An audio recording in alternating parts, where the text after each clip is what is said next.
The woman in the red dress caught everyone's attention the moment she stepped into the grand ballroom of the Riverside Hotel. But Fiona Zimmerman barely noticed the stares as she scanned the crowd for familiar faces from 20 years ago. She had almost skipped this reunion altogether, her finger hovering over the decline button on the invitation email for 3 weeks before finally, on a whim fueled by 2 glasses of wine and her sister's persistent nagging, she clicked accept. Now, surrounded by middle-aged versions of people she once knew as teenagers, she wondered if she had made a terrible mistake. The reunion committee had done an impressive job with the decorations. Silver and blue balloons, their high school colors, clustered in the corners of the room while a slideshow of yearbook photos played on a massive screen against the far wall. A DJ spun music from their graduation year, currently cycling through a playlist that made Fiona feel simultaneously nostalgic and ancient. She grabbed a glass of champagne from a passing server and took a long sip, steeling herself for the evening ahead. "Fiona Walsh, oh my God, is that you?" A blonde woman materialized at her elbow, her face vaguely familiar beneath professionally applied makeup and what Fiona suspected were very expensive cosmetic enhancements. "It's Zimmerman now," Fiona corrected automatically, then recognition clicked into place. "Jennifer Morrison." "Jennifer Chen now. I married David Chen, remember him? He was in our calculus class." Jennifer's eyes sparkled with the particular gleam of someone who had gossip to share and was dying to unload it. "You look amazing. What have you been doing with yourself?" Fiona launched into the abbreviated version of her life story that she had prepared for exactly these moments. She taught English at a community college, had been married briefly in her late 20s, but divorced amicably 5 years ago. No kids, currently living in a modest apartment downtown. It was a perfectly respectable life, if not particularly glamorous. Jennifer listened with the kind of polite attention that suggested she was waiting for her turn to talk rather than genuinely interested. "That's wonderful," Jennifer said in a tone that implied it was anything but.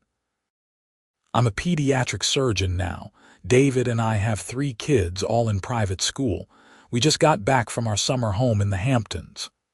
She paused, glancing around the room conspiratorially. "Have you seen who else is here? Melissa Grant showed up with her 4th husband. 4th. Can you believe it?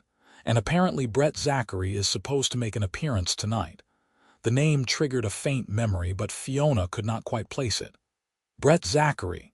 Jennifer's eyes widened in disbelief. "You don't know Brett Zachary, the Brett Zachary?" "He's only one of the richest people in the country now. Made his fortune in renewable energy and sustainable manufacturing. His company, Zachary Industries, is worth billions, with a B. He was in our graduating class, though I barely remember him from back then. Apparently, he specifically requested to attend tonight. Everyone's been buzzing about it for weeks." Fiona searched her memory but came up empty. The name sounded vaguely familiar, but she could not conjure a face to match it. High school had been a blur of classes, part-time jobs, and trying to fit in with the popular crowd. She had dated the captain of the football team, hung out with the cheerleaders, and generally existed in that upper tier of the social hierarchy that seemed so important at the time and so meaningless now. "I don't remember him," Fiona admitted. "Nobody really does. I had to dig through my yearbook when I heard he was coming. Apparently, he was super quiet, one of those brainy kids who always sat in the front row and never talked to anyone. I think he might have been in the computer club or something equally nerdy." Jennifer waved her hand dismissively. "Anyway, he's supposedly incredibly private now, rarely does interviews or public appearances. The fact that he's coming to our reunion is kind of a huge deal. I heard someone tipped off the local paper." Before Fiona could respond, A commotion near the entrance drew their attention. A cluster of people had gathered, craning their necks to get a better look at whoever had just arrived. Jennifer grabbed Fiona's arm with surprising strength. "That must be him," she hissed, already pulling Fiona toward the crowd. They maneuvered through the throng until Fiona could finally see the man at the center of attention. He was tall, easily over 6 feet, with dark hair that held just a hint of silver at the temples. He wore a perfectly tailored charcoal suit that probably cost more than Fiona's car, and he moved with the kind of easy confidence that came from knowing exactly who you were and not caring what anyone else thought. His face was handsome in a refined way, with strong features and intelligent dark eyes that seemed to take in everything at once. Several former classmates surrounded him, their voices overlapping as they reintroduced themselves and tried to remind him of shared memories that Fiona suspected half of them were inventing on the spot. Brett handled it all with practiced grace, shaking hands and offering polite smiles, but there was something distant in his expression, as if he was not entirely present in the moment. "He's gorgeous," Jennifer whispered. "Nothing like high school. He must have had serious work done." But Fiona was barely listening. She was still trying to place him, mentally flipping through her memories of high school like pages in a book. "Computer club," Jennifer had said, "front row of classes," and then, like a photograph slowly developing, a memory surfaced. A skinny kid with thick glasses and acne, always carrying a stack of books, sitting alone in the cafeteria. She had a vague recollection of him being in her physics class senior year, one of those students who finished tests in half the allotted time and then sat quietly reading while everyone else struggled. Had she ever spoken to him? She did not think so. He had existed in a completely different orbit, one she had never bothered to acknowledge. The realization made her feel vaguely uncomfortable, a squirming sense of guilt that she immediately tried to suppress. That was 20 years ago. They were kids. Everyone was shallow in high school. The crowd around Brett began to disperse as people realized he was not going to hold court all night. He accepted another glass of champagne from a server and started to move through the room, stopping occasionally when someone intercepted him. Fiona turned back to Jennifer, ready to escape to a quieter corner of the ballroom, but her former classmate had already drifted away, no doubt in search of more interesting conversation. Fiona found herself alone near the bar, watching the reunion unfold around her. She recognized faces here and there, people she had not thought about in 2 decades suddenly made real again, all of them showing the inevitable marks of time. Some had aged gracefully, others less so. A few looked almost exactly the same, which was either genetic luck or the result of significant medical intervention. She wondered what they saw when they looked at her. "The shrimp is surprisingly good for hotel catering." The voice came from behind her, deep and warm with a hint of amusement. Fiona turned and found herself face to face with Brett Zachary. Up close, he was even more striking, with the kind of presence that seemed to fill the space around him. His eyes were a deep brown, almost black in the dim lighting, and they focused on her with an intensity that made her acutely aware of herself. "I have not tried it yet," she managed, annoyed at how breathless she sounded. "I recommend it. Though I'd skip the stuffed mushrooms unless you enjoy disappointment." He extended his hand. "Brett Zachary, Fiona Zimmerman." His handshake was firm and warm, lasting just a moment longer than strictly necessary. "Though I was Fiona Walsh in high school." Something flickered in his expression, too quick to read. "Fiona Walsh. Yes, I remember you." The way he said it made her stomach do an odd little flip. "I'm afraid I don't remember you very well. I'm sorry, don't be. We didn't exactly run in the same circles." There was no bitterness in his voice, just a statement of fact. "You were one of the popular kids. Cheerleader, right? Junior and senior year," Fiona confirmed, feeling oddly defensive. "You were in my physics class, I think." "I was.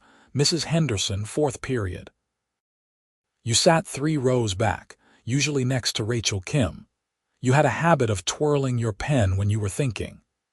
He said it casually, as if it was perfectly normal to remember such specific details from 20 years ago. Fiona blinked, caught off guard. "You remember that? I notice things." "Always have." He took a sip of his champagne, his eyes never leaving her face. "You were dating Travis Martin back then. Football captain. Whatever happened to him? He's a dentist in Ohio now, married with 4 kids. Fiona paused. "We broke up right after graduation. Went to different colleges, grew apart. The usual story. And after college, it should have felt intrusive, this rapid-fire questioning from someone who was essentially a stranger, but somehow it did not." There was genuine curiosity in his expression, not the polite small talk she had been engaging in all evening. "I became a teacher. English literature. Got married, got divorced, kept teaching. It's a quiet life, but I like it." She tilted her head, studying him. "What about you?" "Jennifer told me you're some kind of energy tycoon now." He laughed, a genuine sound that transformed his face. "Is that what she said? Energy tycoon?" "My words, not hers. She said you're a billionaire, guilty as charged, I suppose, though it sounds more impressive than it feels."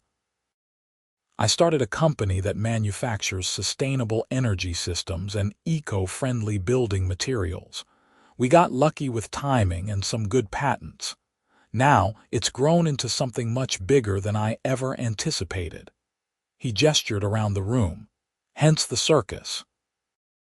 Everyone wants to reconnect with the rich kid they barely knew existed." There was a cynical edge to his words that Fiona found herself responding to. "Is that why you came? To watch people pretend they remember you?" "Maybe partly. Morbid curiosity, I suppose, but also—" He trailed off, his gaze drifting across the ballroom. "I wanted to see if the place that made me feel invisible for 4 years looked different from the other side." The honesty of it caught Fiona off guard. "Does it? Not really. It just feels smaller, less important." He turned his attention back to her. "But I'm glad I came. I'm meeting interesting people." The way he said it, the direct eye contact, made it clear he was talking about her. Fiona felt heat rise to her cheeks. When was the last time someone had looked at her like that? Like she was the only person in the room worth talking to. "You're probably being mobbed by everyone here," she said. "I should let you circulate." "Or," Brett said, "you could have dinner with me. There's an excellent Italian restaurant 2 blocks from here. Much better food than hotel shrimp, I promise." Fiona hesitated. This felt surreal, like she had stepped into someone else's life. "Don't you want to stay for the reunion, catch up with people?" "I've been here for 30 minutes and already had a dozen conversations I'll forget by tomorrow morning. The only person I've actually enjoyed talking to is standing right in front of me." He set down his champagne glass with a decisive clink. "So, what do you say? Will you take pity on the lonely billionaire and share a meal with him?" She should say no. This was crazy. She barely knew this man, and he barely knew her, despite his unsettling ability to remember details from 2 decades ago. But when she opened her mouth, what came out was, "Okay. Yes. Let's get out of here." His smile was immediate and genuine, reaching all the way to his eyes. "Best decision you've made all evening." They slipped out of the ballroom with surprising ease, the other guests too caught up in their own reunions to notice. The November air was crisp and cold when they stepped outside, a sharp contrast to the warm press of bodies inside. Fiona pulled her coat tighter and was about to suggest calling a car when Brett gestured to a sleek black sedan waiting at the curb. "I hope you don't mind. My driver is already here." Of course he had a driver. Fiona climbed into the back seat, sinking into leather so soft it felt like butter. Brett settled in beside her and gave the driver an address. As the car pulled smoothly into traffic, Fiona found herself acutely aware of the small space between them, the faint scent of his cologne, expensive and understated. "Tell me something real," Brett said suddenly. "Not the reunion small talk version, something true about who you are now." Fiona thought about it, turning the question over in her mind. "I'm lonely," she said finally. "Not desperately, not in a way that keeps me up at night, but there's this low-level ache that never quite goes away. I have friends and family and a job I mostly enjoy, but I come home to an empty apartment every night, and sometimes I wonder if this is all there is. If I peaked at 17 and everything since has just been a slow decline into comfortable mediocrity." She had not meant to say all that. The words had spilled out unbidden, more honest than she had been with anyone in months, maybe years. She braced herself for awkwardness, for him to regret his impulsive dinner invitation, but when she glanced over, Brett was watching her with something that looked like understanding. "I live in a penthouse apartment worth $30 million, he said quietly. "I have a staff of 15 multiple homes, more money than I could spend in 3 lifetimes. And most nights I sit alone in that penthouse eating takeout and working until I'm too exhausted to think. I've had relationships, but they never last. Women either want the money or the idea of me, not the actual person. So I understand lonely. I understand wondering if success is supposed to feel more fulfilling than this." The car pulled up in front of a charming restaurant with ivy climbing the brick facade and warm light spilling from the windows. Inside, the hostess recognized Brett immediately and led them to a private table in the back, tucked into a corner that felt simultaneously intimate and not too intimate. A waiter appeared with menus and wine recommendations. They ordered, and then there was nothing to do but talk. And they talked. Fiona found herself telling stories she had not thought about in years, about her brief marriage to a fellow teacher who turned out to be more in love with the idea of marriage than with her specifically, about her students and the surprising moments of connection that made the job worthwhile, about her sister who lived 2 states away and called every Sunday without fail.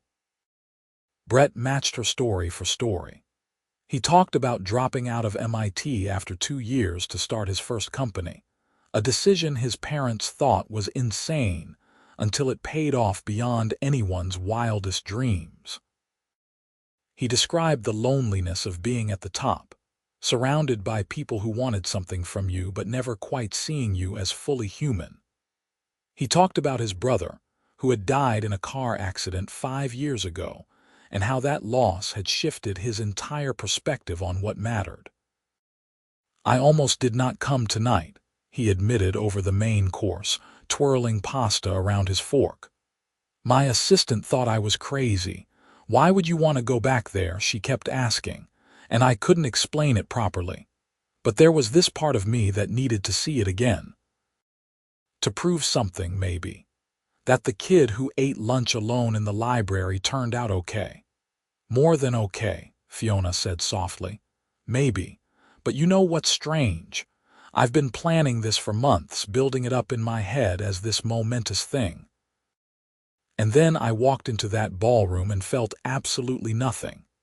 No triumph, no vindication, just nothing. Until I turned around and saw you standing by the bar in that red dress, looking like you wanted to be anywhere else, and suddenly the entire evening made sense." Fiona's heart was beating too fast. "Brett, I know this is intense. I know we just started talking an hour ago, but I recognized something in you, Fiona. Someone who's successful by normal standards but still feels like something essential is missing. Someone who's too honest to pretend everything is perfect." He reached across the table, and after a moment's hesitation, she placed her hand in his. His fingers were warm and steady. "I don't know what this is, but I'd like to find out. She should be cautious. She should protect herself, take this slow, not get swept up in the romantic intensity of an unexpected evening." But looking into his eyes, feeling the solid warmth of his hand around hers, Fiona found she did not want to be cautious. "I'd like that too," she said. They lingered over dessert and coffee, neither wanting the evening to end. Brett told her about his current projects, a new line of solar panels that could be integrated seamlessly into building materials. His voice animated in a way that made it clear he genuinely cared about the work beyond the money it generated. Fiona found herself talking about the novel she had been writing in fits and starts for the past 3 years, a secret ambition she rarely shared with anyone. "You have to let me read it," Brett said immediately. "It's not finished. It's barely coherent in places. I don't care. I want to read what you write." The sincerity in his voice made her believe him. When they finally left the restaurant, it was past 11. The driver was waiting, patient and professional. Brett told him to take them back to the hotel, and they rode in comfortable silence, Fiona's hand still in his. At the hotel entrance, where her own car was parked in the lot, they stood facing each other in the cool November night. "I have to fly to Seattle tomorrow for meetings," Brett said. "But I'll be back in 3 days. Can I see you again? Dinner or lunch or breakfast or all of the above?" Fiona laughed. "All of the above might be a bit much. But yes, call me." They exchanged phone numbers, and for a moment they just stood there, neither quite ready to say goodbye. Then Brett leaned in slowly, giving her plenty of time to pull away if she wanted. She did not want to. His kiss was soft and tentative at first, then deeper as she responded, her hands coming up to rest against his chest. She could feel his heart beating as fast as her own. When they finally pulled apart, Brett rested his forehead against hers. 3 days, he murmured. "I'll call you tomorrow. You better." She watched him climb back into his car, watched it disappear into the night. Then she walked to her own modest sedan, her lips still tingling, her mind spinning. This was crazy. This was impulsive and probably foolish and completely unlike her. But as she drove home through the empty streets, Fiona could not stop smiling. True to his word, Brett called the next morning. And the morning after that. They talked about everything and nothing, conversations that stretched for hours as they navigated traffic or made dinner or sat in their respective homes. He sent her flowers at work, a massive arrangement that made her colleagues buzz with curiosity. She sent him a photo of a terrible student essay about Romeo and Juliet that argued Romeo was actually in love with Mercutio. And his delighted laughter over the phone made her entire day. On the 3rd evening, he picked her up for dinner at 7 sharp. This time there was no awkwardness, no first date nerves. They fell into conversation as easily as breathing, arguing good-naturedly about whether the book was always better than the movie and whether pineapple belonged on pizza. After dinner, instead of going home, they walked through the city, wandering into a late-night bookstore where Brett insisted on buying her 3 novels she mentioned wanting to read. "I can buy my own books," Fiona protested. "I know you can. Let me do this anyway." He was already pulling out his credit card, and the bookstore clerk was looking at him with star-struck recognition. On the street again, bags in hand, Brett pulled her into a narrow alley between buildings. "I've been thinking about kissing you again since the moment I dropped you off 3 days ago." Then stop thinking and do it. This kiss was different from the first, less tentative and more certain. His hands tangled in her hair and she pressed closer, wanting to eliminate every inch of space between them. When they finally broke apart, both breathing hard, Brett laughed shakily. You're making it very difficult to be a gentleman and take this slow. Who said I wanted you to take it slow? Something blazed in his eyes, hot and dark. Fiona. Take me home, she said. You're home.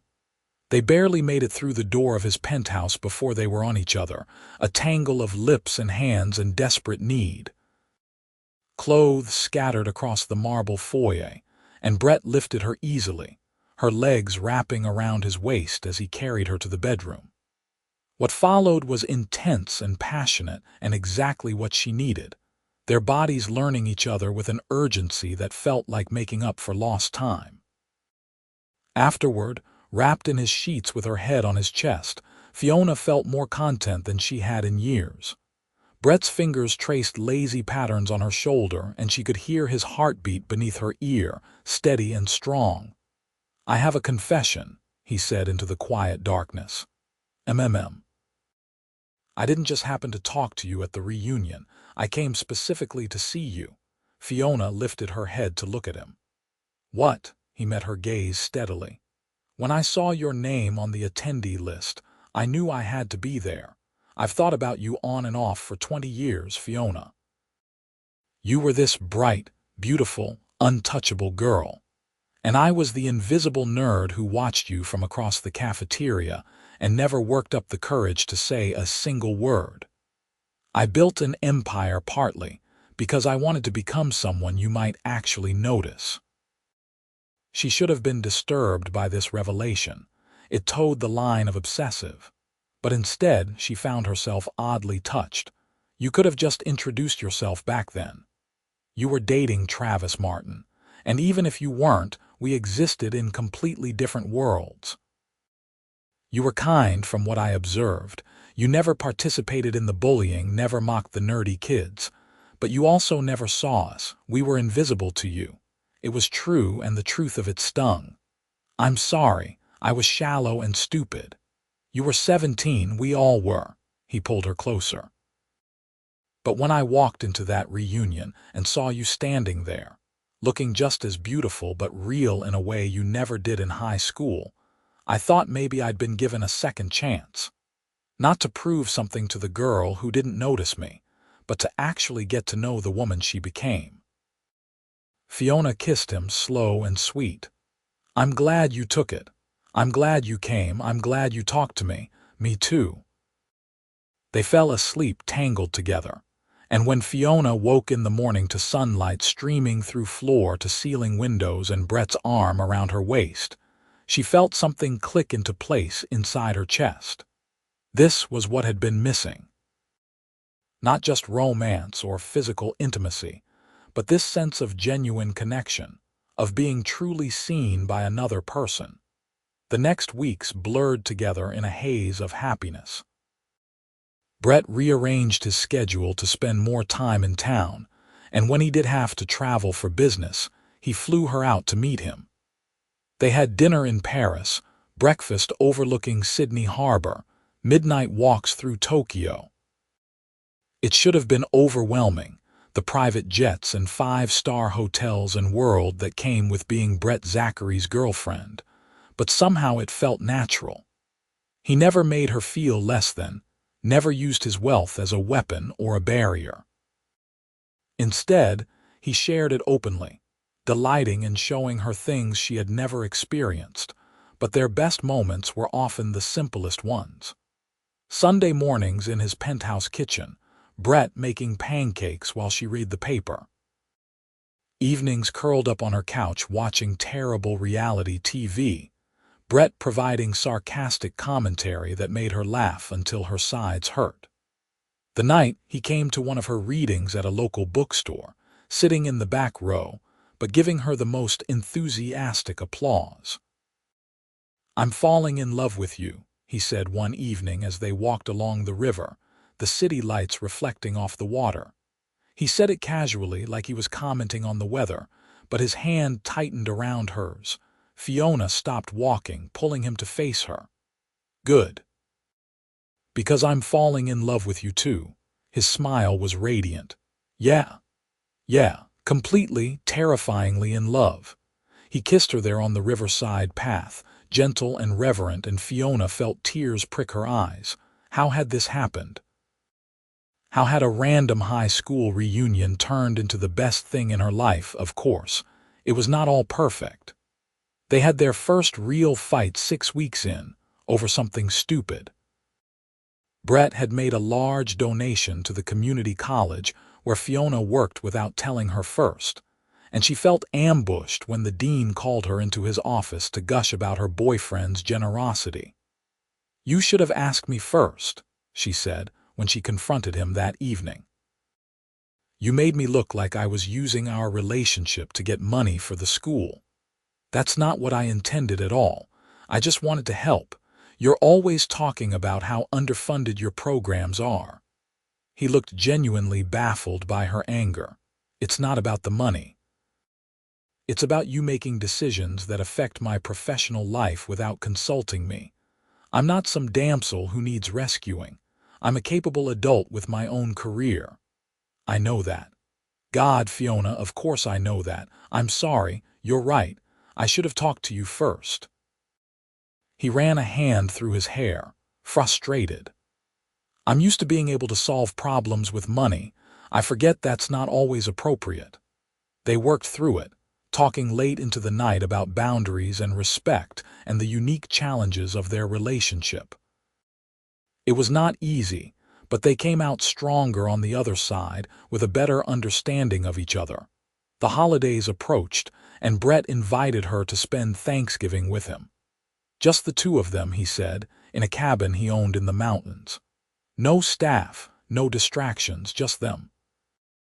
The cabin turned out to be a luxurious lodge with panoramic windows overlooking snow-capped peaks, but true to his word, they were completely alone. They cooked together, Brett proving surprisingly competent with a turkey despite claiming he never cooked. They hiked through the woods, made love in front of the fireplace, and talked about their childhoods, their dreams, their fears. "I want to introduce you to my parents," Brett said on their last night there, as they sat wrapped in blankets on the deck, watching stars wheel overhead. "They're going to love you. Are you sure? I'm just a college teacher. I don't exactly run in billionaire circles." He turned to look at her, his expression serious in the starlight. "My parents taught high school for 40 years. They don't care about money or status. They care about whether the person I'm with makes me happy. And you do, Fiona. You make me happier than I've been in my entire adult life." She met his parents the following week, and they were exactly as warm and welcoming as Brett had promised. His mother, Barbara, pulled Fiona aside after dinner. "I haven't seen my son smile like this since before his brother died," she said quietly. "Whatever you're doing, keep doing it. You're good for him." Meeting his parents made things feel more real, more permanent. They were building something together, not just dating but creating a shared life. Fiona introduced Brett to her sister over video chat, and the two hit it off immediately, bonding over embarrassing Fiona stories. "He's a keeper," her sister texted afterward. "Don't screw this up." As Christmas approached, Fiona expected Brett to jet off somewhere exotic, but instead he suggested staying in town.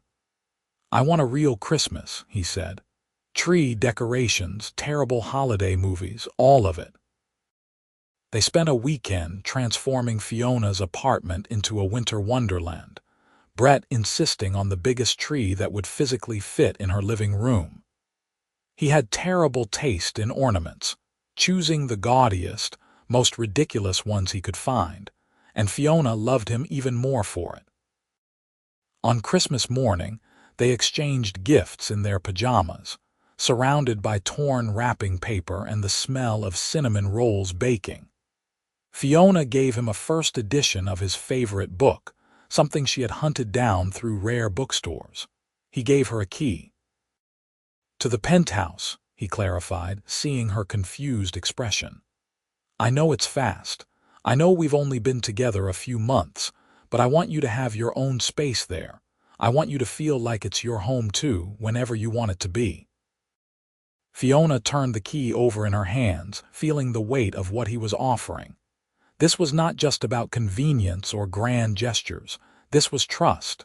This was commitment. "I love you," she said, the words feeling insufficient for the rush of emotion in her chest. "I love you too. More than I knew it was possible to love someone." They spent the day in blissful domesticity, cooking together and watching movies and just being present with each other. That evening, as they sat curled up on the couch, Fiona felt a sense of peace settle over her. This was what she had been missing. Not excitement or glamour or adventure, though those things were wonderful, but this sense of being completely yourself with another person and having them love you not despite it but because of it. The new year brought changes. Fiona found herself spending more nights at Brett's penthouse than her own apartment, slowly moving her things over until one day she realized she basically lived there. They fell into comfortable routines: morning coffee together before he left for the office, evenings where she would grade papers while he worked on his laptop, both of them content just to be in the same space.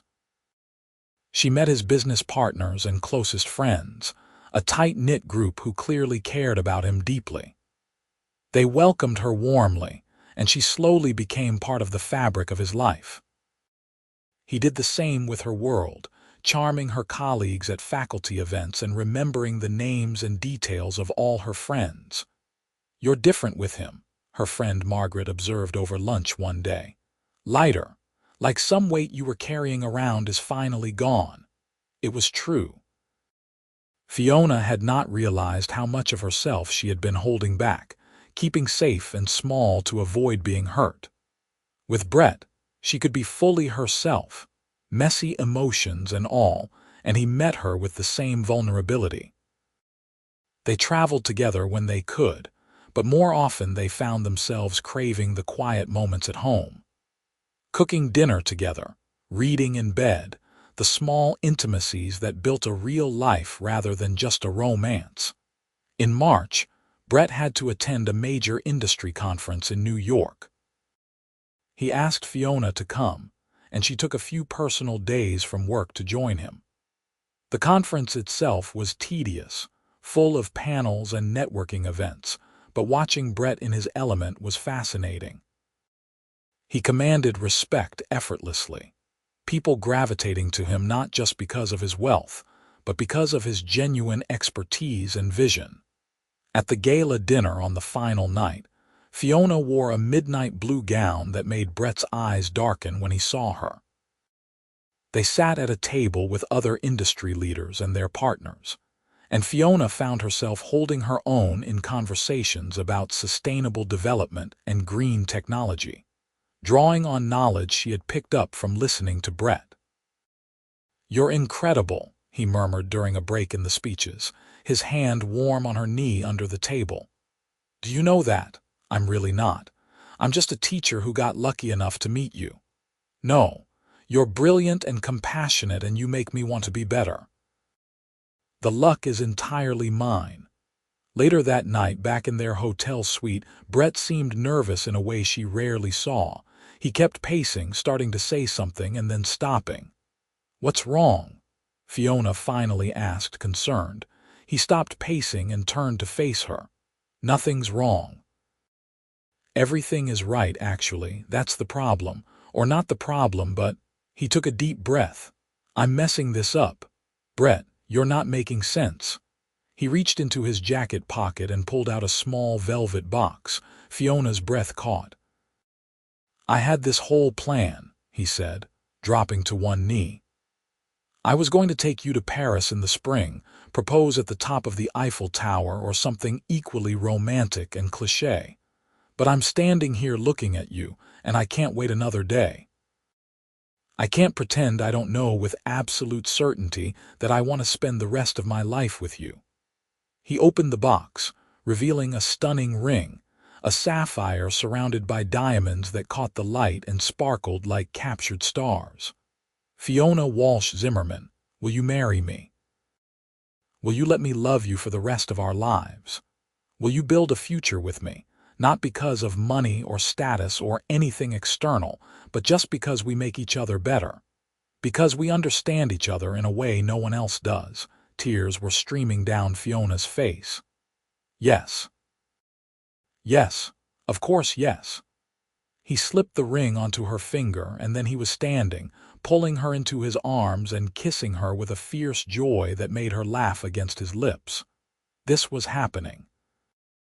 She was engaged to Brett Zachary, the nerdy boy from high school she had never noticed, who had grown into a man she could not imagine her life without. They called their families that night, despite the late hour, too excited to wait. Brett's mother cried happy tears, and Fiona's sister screamed so loudly they had to hold the phone away from their ears. The celebrations could wait for morning, but the sheer happiness could not be contained. In bed later, Fiona held up her hand, watching the ring catch the moonlight coming through the windows. "I can't believe this is my life now," she said softly. Brett pulled her closer, his arms secure around her. "Believe it, this is just the beginning." They set the wedding for September, wanting time to plan but not waiting so long that the anticipation became torturous. Fiona insisted on a relatively simple ceremony, despite Brett's willingness to fund whatever elaborate affair she wanted. In the end, they settled on an intimate gathering at a historic estate outside the city, just family and close friends. The months leading up to the wedding were hectic but happy. Fiona officially moved into the penthouse, transforming one of the spare rooms into a study where she could write and grade papers. She finally finished her novel and, at Brett's encouragement, sent it to a literary agent. To her shock and delight, the agent loved it and took her on as a client. Brett continued to run his empire but made a conscious effort to be more present, delegating more to his excellent team and protecting his personal time. They established boundaries, agreeing that evenings and weekends were theirs unless there was a genuine emergency. They had their fights, of course. Disagreements about wedding planning, about whether Fiona should quit her job now that money was no object, about the prenup Brett's lawyers insisted was necessary. That last one was particularly tense. "I don't care about your money," Fiona said, hurt that he would think otherwise. "I know you don't. This isn't about trust. It's about being smart and protecting both of us. I've seen too many relationships destroyed by financial disputes." He took her hands, his expression earnest. "But if it makes you uncomfortable, I won't sign one. Your happiness is more important than any legal protection." In the end, they worked out an agreement that felt fair to both of them, one that protected Brett's business interests while ensuring Fiona would be secure no matter what happened. It was not the most romantic aspect of wedding planning, but it brought them closer, forcing them to have difficult conversations about expectations and fears. Summer arrived in a rush of heat and humidity, and suddenly the wedding was only weeks away. Brett surprised her with a weekend trip to a spa resort, insisting she needed to relax before the final push of preparations. They spent 2 days being pampered, swimming, and just being together without the constant buzz of wedding details. "I can't wait to marry you," Brett said on their last night there as they floated together in the resort's infinity pool, the sun setting in brilliant oranges and pinks. "3 more weeks," Fiona said, kissing him softly. "Too long. Let's elope. We could fly to Vegas right now." She laughed. "Your mother would kill us both. We've come this far. We can wait 3 more weeks." Those 3 weeks crawled by and simultaneously flew past.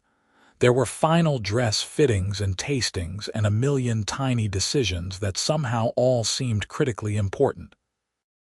Fiona's sister arrived a week before the wedding to help, and she and Brett immediately resumed their friendship, much to Fiona's amusement.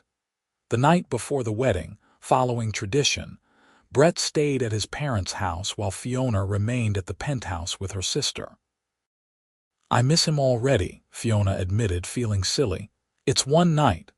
You've got it bad, her sister teased. But I'm happy for you, Fi. He's one of the good ones. The wedding day dawned clear and perfect, the September weather cooperating beautifully.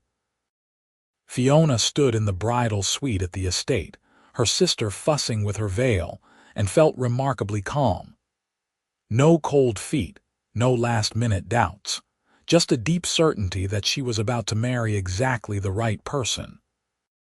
The ceremony was held in the estate's garden, under a canopy of ancient oak trees. As Fiona walked down the aisle on her father's arm, she saw only Brett, standing at the altar looking devastating in his tuxedo and watching her approach with such love and awe that it made her chest ache. They had written their own vows. Brett went first, his voice steady despite the emotion clear on his face.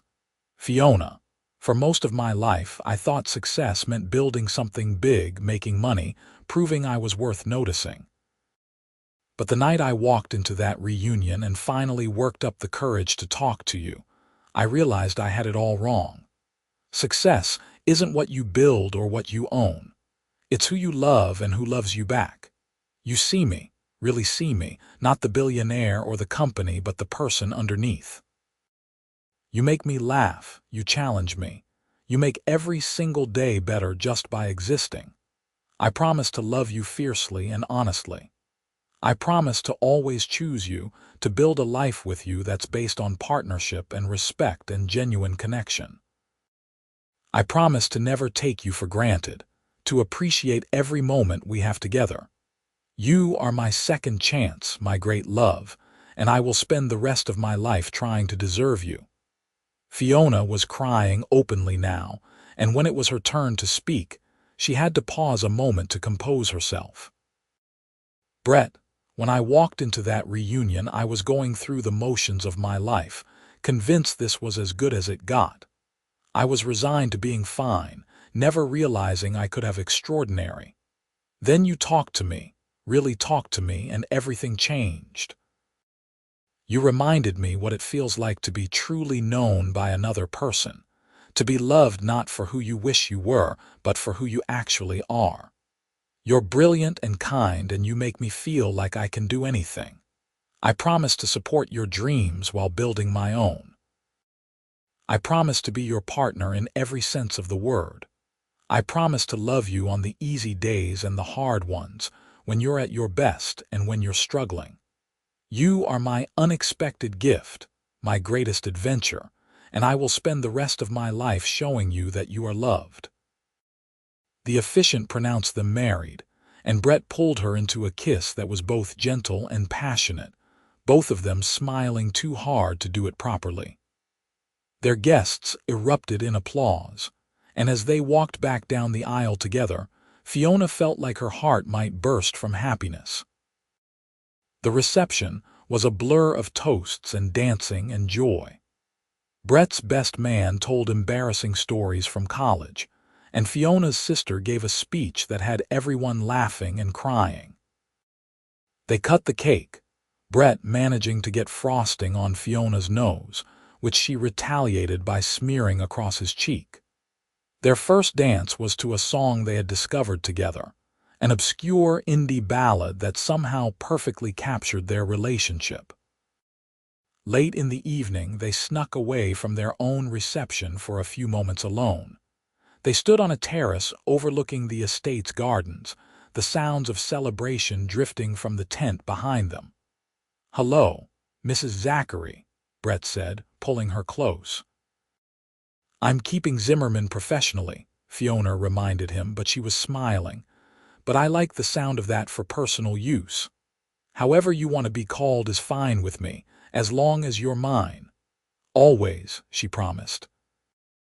They stood there together, watching stars appear in the darkening sky, and Fiona reflected on the strange, wonderful path that had brought them to this moment. If someone had told her a year ago that she would meet the love of her life at a high school reunion she almost did not attend, she never would have believed it. But here she was, married to a man who saw her completely and loved her anyway. A man she had once been too shallow to notice, but who had been patient enough to wait for fate to bring them together at the right time. "What are you thinking?" Brett asked, pressing a kiss to her temple. "That I'm glad I went to that reunion. That I'm glad you talked to me.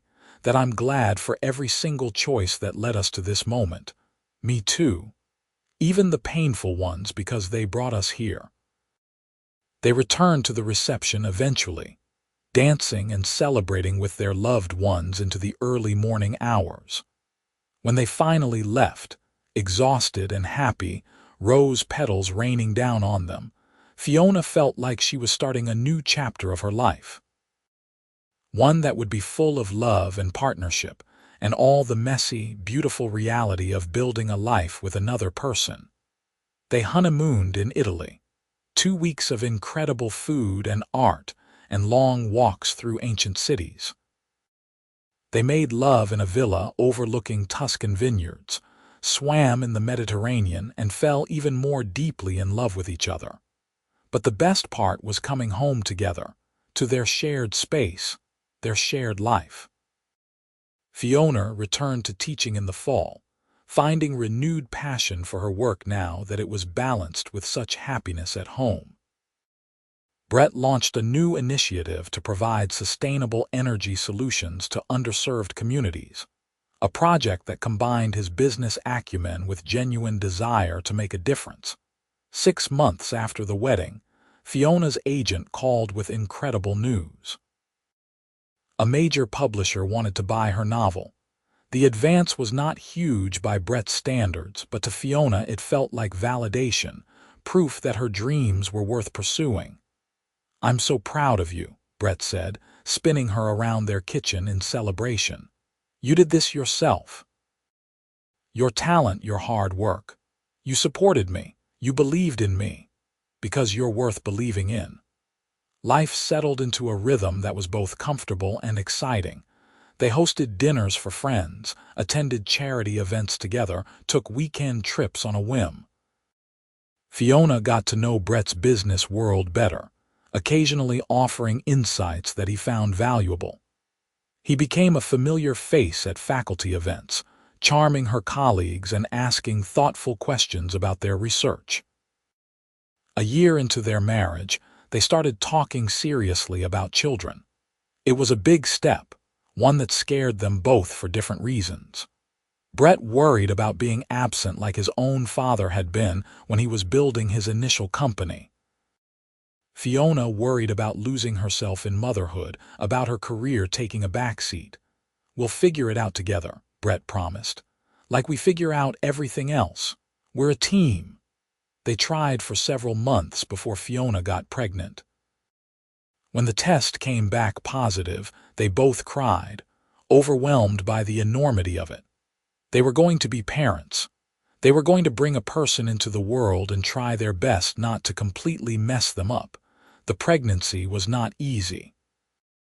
Fiona had terrible morning sickness in the first trimester and was put on modified bed rest in the third. Brett was incredible throughout, working from home whenever possible, making sure she was comfortable, rubbing her swollen feet and never once complaining about her hormonal mood swings. Their daughter was born on a rainy April morning, arriving 3 weeks early, and immediately making her presence known with lusty cries. They named her Lily, and the moment the nurse placed her in Fiona's arms, exhausted and elated, she understood a completely new dimension of love. Brett cried when he held his daughter for the first time, this tiny perfect person they had created together. "She's incredible," he whispered, his finger dwarfed by her miniature hand. "We made her," Fiona said, still marveling at the fact. Those early months were exhausting and beautiful and overwhelming. They took turns with night feedings, learned to function on fragments of sleep, and fell in love with their daughter more every day. Brett cut back his work hours significantly, refusing to miss these precious early days. Fiona took a semester off from teaching, giving herself permission to focus entirely on motherhood without guilt. Lily grew and changed with astonishing speed, every day bringing some new development. Her first smile, the first time she laughed, the way she lit up when she saw her parents. Fiona and Brett documented everything, probably annoying their friends and family with the sheer volume of baby photos they shared. "We're those parents," Fiona said one evening, watching Brett show yet another video of Lily to his business partner over video call. "I don't even care," Brett replied. "She's objectively the most interesting person in the world." They celebrated their second wedding anniversary with a quiet dinner at home, Lily asleep upstairs, and reflected on how much their life had changed. "I thought I was happy before I met you," Fiona said, her hand in Brett's. "But I didn't even know what happiness was. This right here, our life together, our daughter upstairs, this is everything. I spent so many years chasing success, thinking that was what mattered. Building the company, making money, proving something." Brett shook his head. "But this is success. Coming home to you, holding our daughter, having a partner who makes every day better. Everything else is just details." As Lily grew into a toddler, they found their rhythm as a family. Brett continued to run his empire, but with clearer boundaries, understanding that no amount of money or success was worth missing his daughter's childhood. Fiona returned to teaching part-time and began work on her second novel, inspired by the complexities of new motherhood. They hired a nanny to help but remained hands-on parents, determined to be present for the big moments and the small ones. They attended Lily's first day of preschool together, both of them emotional wrecks as their confident little girl marched into the classroom without a backward glance. They hosted birthday parties and playdates, their penthouse regularly filled with the chaos of children. They took family vacations, Lily developing a love of travel that delighted both her parents. On Lily's 4th birthday, Fiona found herself standing in their living room, surveying the aftermath of the party. Wrapping paper everywhere, half-eaten cake on the coffee table, Lily asleep on the couch with frosting still on her cheek. Brett came up behind her, wrapping his arms around her waist. "Successful party," he said. "The most successful." She turned in his arms. "Can you believe this is our life? Sometimes I still can't. I look at you and Lily and think I'm going to wake up and it will all be a dream." "Not a dream, real, all of it." She kissed him, soft and sweet.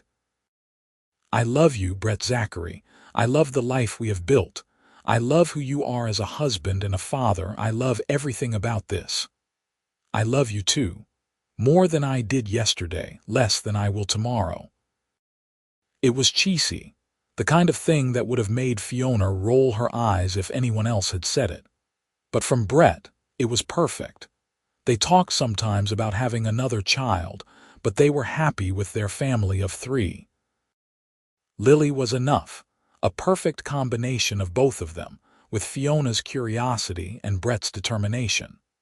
She was smart and funny and kind, and watching her grow was the greatest privilege of their lives. Years passed in a blur of school plays and business trips and quiet evenings at home. Brett's company continued to grow, his impact on renewable energy becoming more significant. He was approached multiple times about selling, offers that would make him even wealthier than he already was, but he always declined. The company was his legacy, yes, but more than that. It was work that mattered, work that made a difference. Fiona published 3 more novels, each one more successful than the last. She never became a household name, but she built a respectable career, a dedicated readership, and the satisfaction of knowing she had pursued her dreams.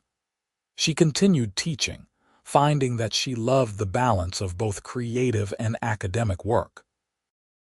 On their 10th wedding anniversary, Brett surprised her with a trip back to where it all started. They attended another high school reunion, this one their 30th. Walking into the same ballroom where they had first talked, now with a decade of marriage behind them, felt surreal. "This is where it all began," Brett said, pulling her close on the dance floor. "Best night of my life," Fiona agreed. "Well, tied with our wedding day, and the day Lily was born. Fair enough, top 3 at least." They danced slowly, surrounded by their former classmates, most of whom barely remembered either of them from high school, but all of whom had opinions about their love story. It had become local legend, the tale of the nerdy boy and the popular girl who found love 2 decades later. Fiona found she did not mind. Let them talk. Let them romanticize it. The reality was even better than any story. As the evening wound down, they left early, hand in hand, walking to the car together. So much had changed since that first night, but the essential truth remained the same. They had found each other against all odds, 2 people who might have missed each other entirely if not for a combination of courage and timing and fate. "Thank you," Fiona said as they drove home through familiar streets. "For what? For seeing me. For choosing me. For building this life with me. Always," Brett promised. "From that first night until forever, always you." They drove home to their daughter, to their life, to the future they were still building together. It was not perfect. Nothing ever was. But it was real, and it was theirs, and it was filled with the kind of love that sustained and strengthened rather than diminished. The kind of love Fiona had not even known existed until a chance encounter at a high school reunion showed her what she had been missing. She had walked into that ballroom thinking she knew what her life was, resigned to a kind of pleasant mediocrity. She had walked out with the promise of something extraordinary. And every day since, Brett had proven that promise true, showing her through actions big and small that she was cherished, valued, loved. As they pulled into the parking garage of their building, Lily's nanny texted that she was sound asleep, her birthday celebrations having thoroughly exhausted her. Brett and Fiona rode the elevator up to their penthouse, his arm around her shoulders, her head on his chest. 10 more years. He asked as they reached their floor. 10 more decades if we're lucky. They entered their home, their haven, the physical space that held all their memories and dreams. Tomorrow there would be work and responsibilities and the million small challenges of daily life. But tonight, there was just this. 2 people who had found each other, chosen each other, and built something beautiful together. Fiona kicked off her heels and Brett loosened his tie, and they checked on their sleeping daughter, both of them overcome with the tenderness that parenthood brought. Then they went to their own room, to their own bed, and held each other close. "Best decision I ever made," Fiona murmured, already half asleep. "Talking to you at that reunion." "Best decision I ever made was showing up," Brett replied. "Everything good in my life traces back to that night." They fell asleep together, as they did every night. 2 people who had been given an unlikely second chance and had made the most of it. The nerdy boy who became a billionaire and the popular girl who became so much more than her high school identity, finding in each other not just romance but partnership, not just passion but profound friendship. Their story was not a fairy tale. It was better than that. It was real, messy, complicated, and absolutely worth every moment. And as they slept, the city lights twinkling through their windows, their daughter dreaming in the next room, they rested in the security of knowing that whatever challenges tomorrow brought, they would face them together. Always together. From that first unexpected conversation to whatever came next, together.